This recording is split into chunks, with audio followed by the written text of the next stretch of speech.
Okay, Okay. it's on. It's recording. My name's Sarah Sandoval. I'm Katrina Hibbler. I'm Melissa Lynch. Oh my God. And I'm Robin Scholl.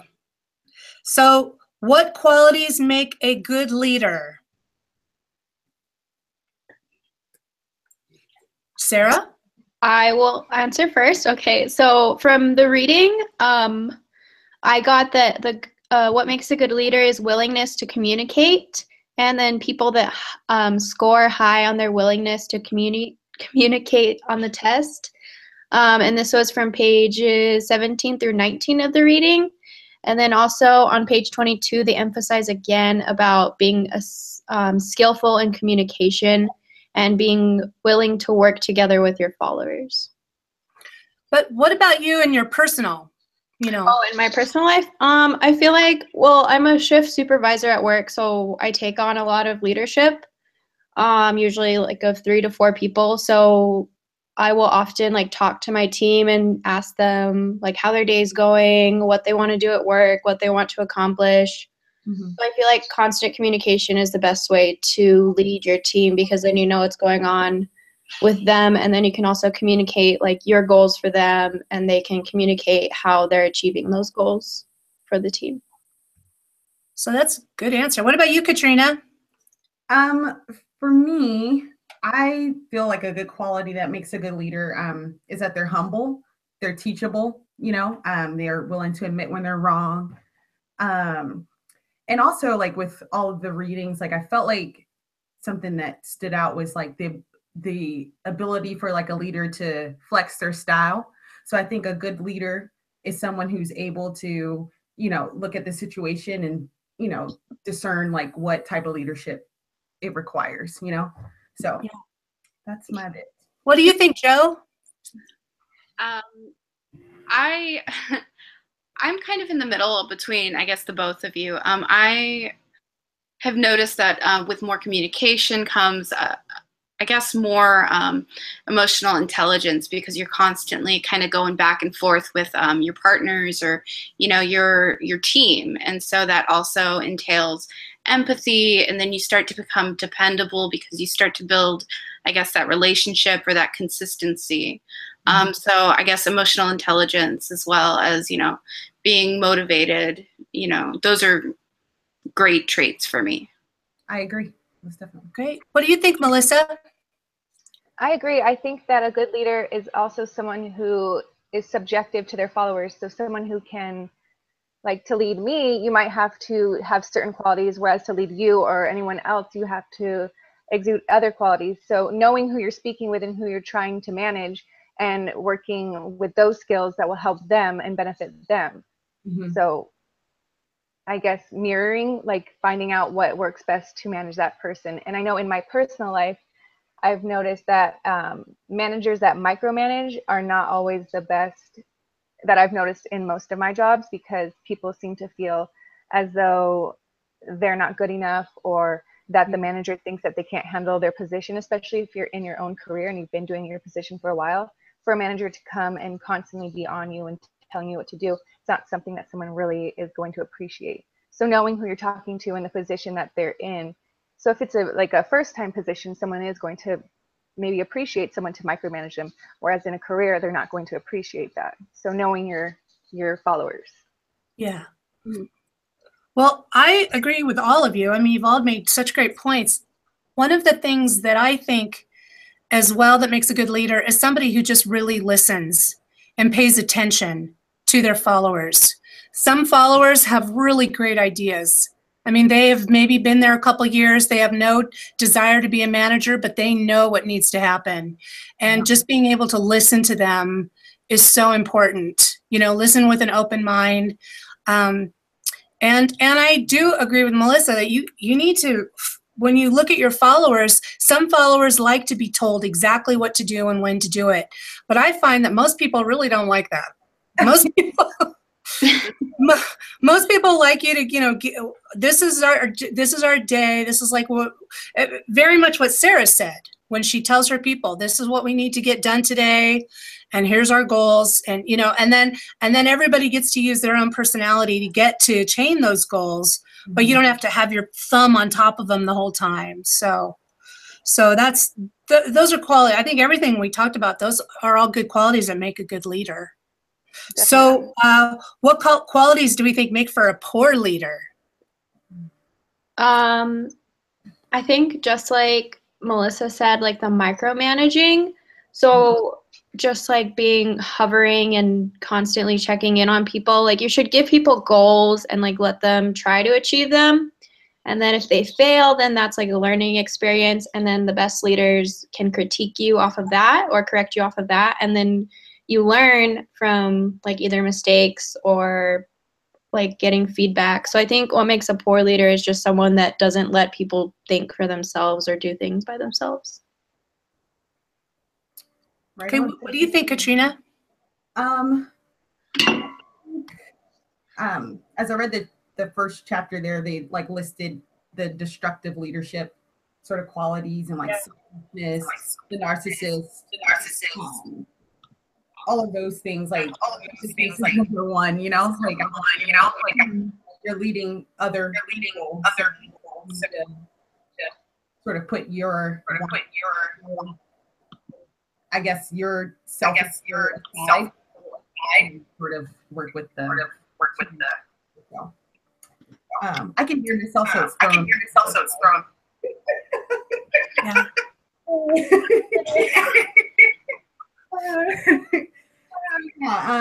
Yeah, that's what makes a bad leader, someone who doesn't have their followers' best interests at heart, but their own. So, right.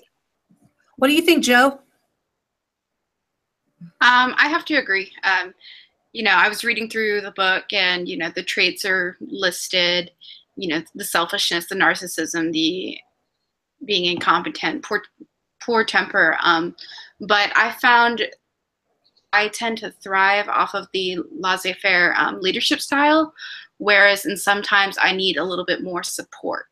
So that can also kind of, if you rely too much on your team members to step up and kind of have their own autonomy over their schedule, some things don't get done.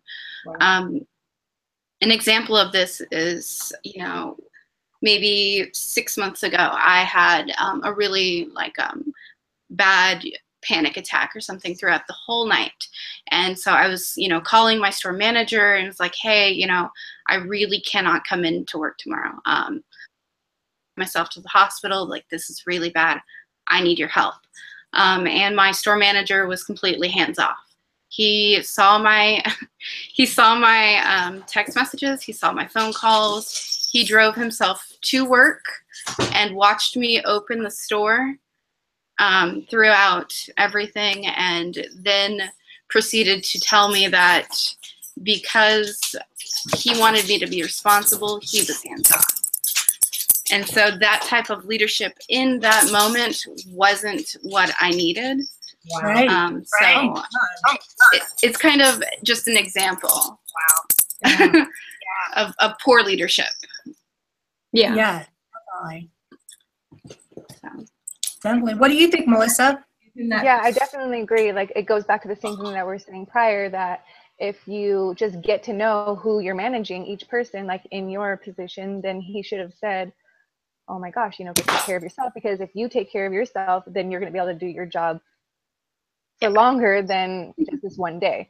So, and also from the reading, like you said, the laissez-faire leadership, I felt like the laissez-faire leadership and the authoritative leadership were both like too far on the spectrum for me. I liked the democratic leadership, where it was more like, yeah, they're hands-on and they're accountable and they're not avoiding, but they're also still managing, they're still stepping up, but they're not in your business as much as like what we were saying even prior is the micromanaging, which seems to be the biggest issue. So yeah, I guess a poor manager at the end of the day would be someone, or a poor leader would be someone who wants to just keep you under the thumb, like Robin said. Yeah. So I did not have a good experience. Oh, am I echoing? Yeah. Okay, now I'm not echoing. So my laissez-faire leader, she never wanted to know what was going on. And then when I needed guidance from her saying, look, I think I need to do this, she would say, yeah, whatever you think. Then a week later or a month later, the client would say, hey, I don't like this. And then she'd yell at me. Like, well, why did you do that? And I'm like, I asked you. Yeah. And you told me that you were cool with this, which most of the time, I work in government, so most of the time it's oh, sounds like my voice is going funky. You sound like Sounds like Adrian. Wow, I sound like a computer or something. Can you hear me now? It's better. Is it better? Yeah. Yeah, you're good. So when I work in government, most of it has to do with, is it legal? You know, is this within the goals and objectives? Does this follow the granting agency's rules? And so a lot of times I have to say no. And you know, the government agency that I'm working with will say, well, yeah, but we want to do it that way. And it's like, look, I don't make the rules. I'm just telling you, these are the rules. So, you know, I really don't like working with a laissez-faire leader. I do agree with Melissa when I don't want somebody who's over me all the time. Mm-hmm. But by God, when I have a question and I want some help, I need your help. You know, like what happened with Joe, I think is a terrible leader. I mean, I would have told you, sweetheart, stay home, take care of yourself. We'll work it out. We'll work the schedule out, you know, but, you know, and she reached out to her leader and communicated, which I think is great. But I think a bad leader is just one that doesn't communicate, and basically what you all have talked about, who has their own agenda, could care less about their followers. Yeah, and just is hoping to get their next promotion, you know. And I really don't work well with that. Another thing that I saw in the book was the idea of a leader versus a manager. And I thought this was a really good point in I guess the text stating that, you know, leaders are, you know, how you work with others, and managers are pretty much how you tell others to work. That's something I've noticed. And I mean, managers get results and they, you know, can show the numbers, and leaders, you know, kind of spark that change within the company. And you can be both.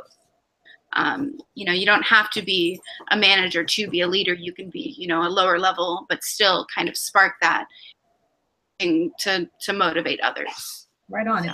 Influence, right? So yeah, no matter what position you're in.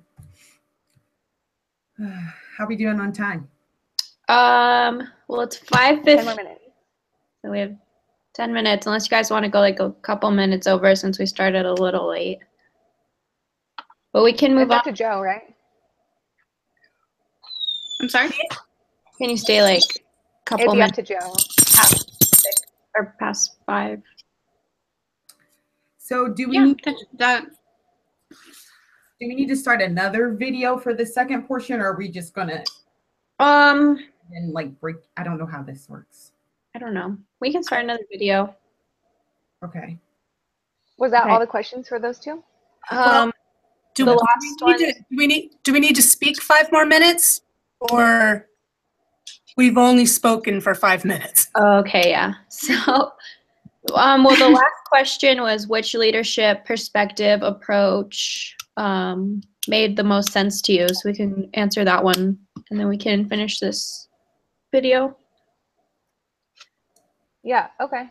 You want to start, Sarah? Yeah, I'll start. I wrote one that I liked was the functional approach, and that was on page 87, and it just described communicative behavior of the leader, assigning tasks, giving support, and mediating conflict. And I think that's everything that makes sense to me that a leader should be doing. Is Sarah, yeah. that is for the next discussion. We need 12 to 15 minutes, right? Yeah, we're supposed to talk 12 to 15 minutes on what qualities make a good leader and what qualities make for a poor leader. And we can talk about our personal experiences, or a television example or something like that. So what you were talking about, Sarah, is for our second discussion. Sorry. Yeah, no, that's okay. So how much more time did we need for our first discussion? Like 5 more minutes. Yeah, like 5 more minutes. So I can talk about something. Yeah. Okay. So there's this YouTube video. I already posted it on, I don't know, one of the questions, but it's a video about a leader, and it's just this guy dancing wild and crazy out at some concert, and he's just dancing by himself. And then you see one guy come up and he starts dancing with him, and then throughout the video, all of a sudden, this huge mob eventually turns into the dancing. So it just shows that, like, it could take one crazy person to be out there and do their own thing and stand up for whatever they want, and they can cause followers, and that can turn into a huge thing.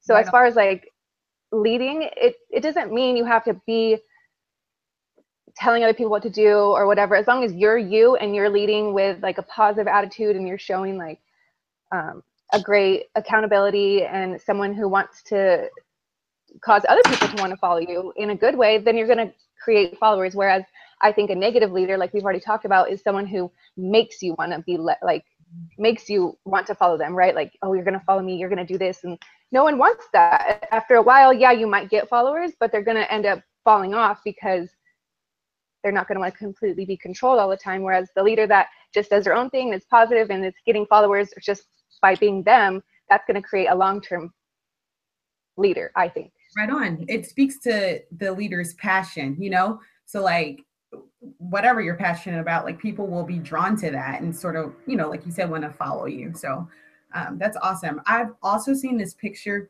and I don't know where it came from, honestly, but it's like my husband's screensaver.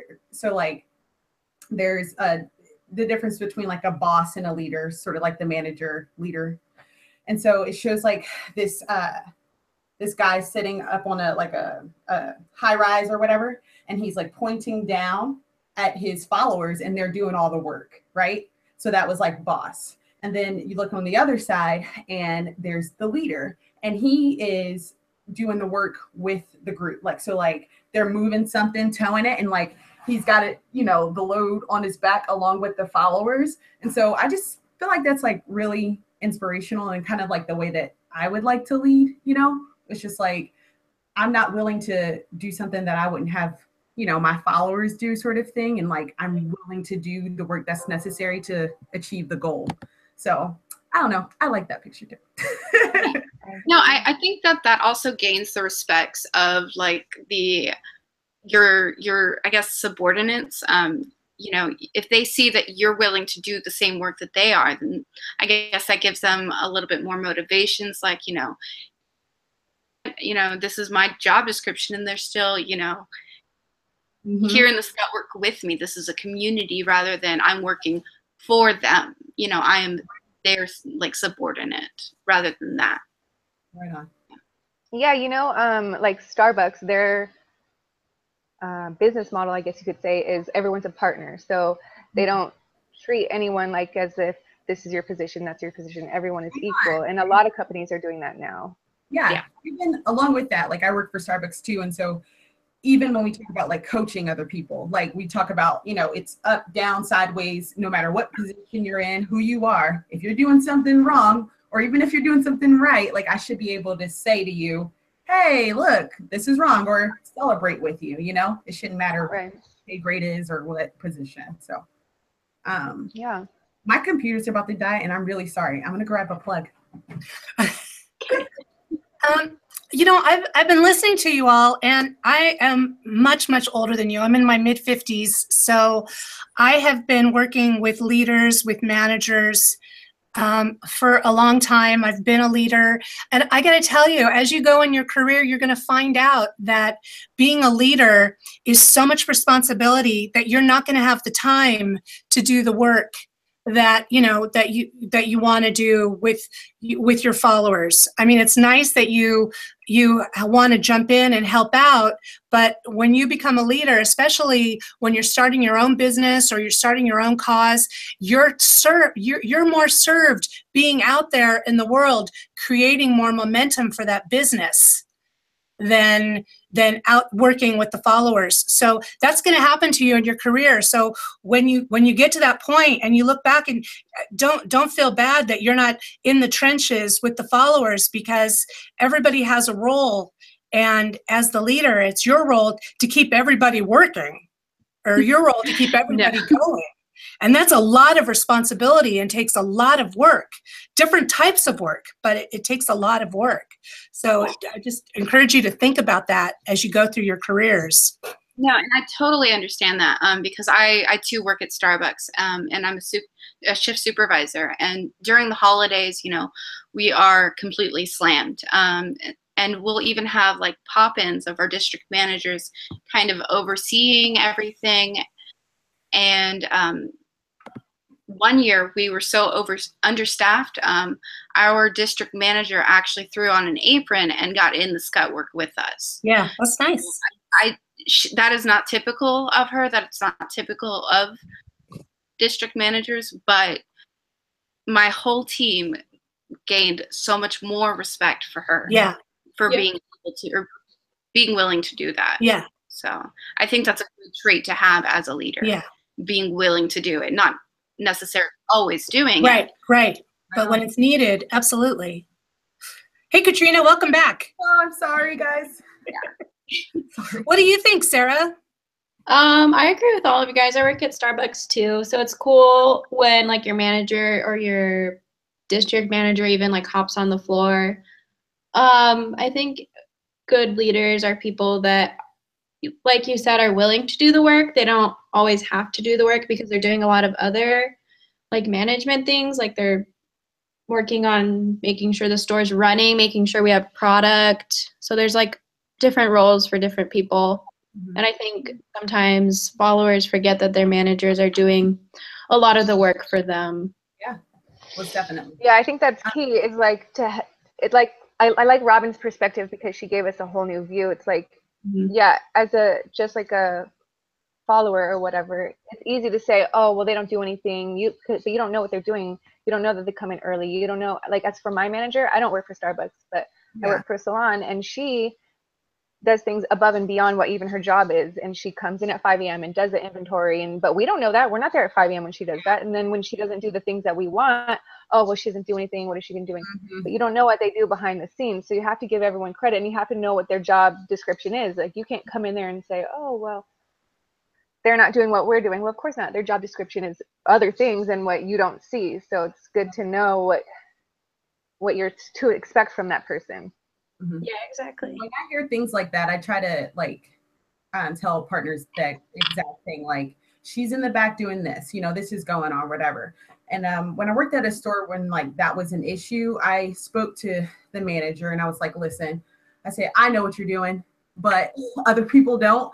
So I know that you don't have to tell people what you're doing, but like we said earlier, like communication, like it helps with everything, you know?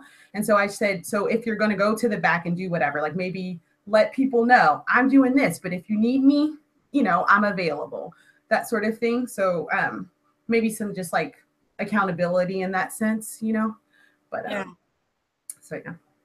All right, should we close out this conversation? It's 6. Yes, good talk, guys. Good talk. I'm going to end the video.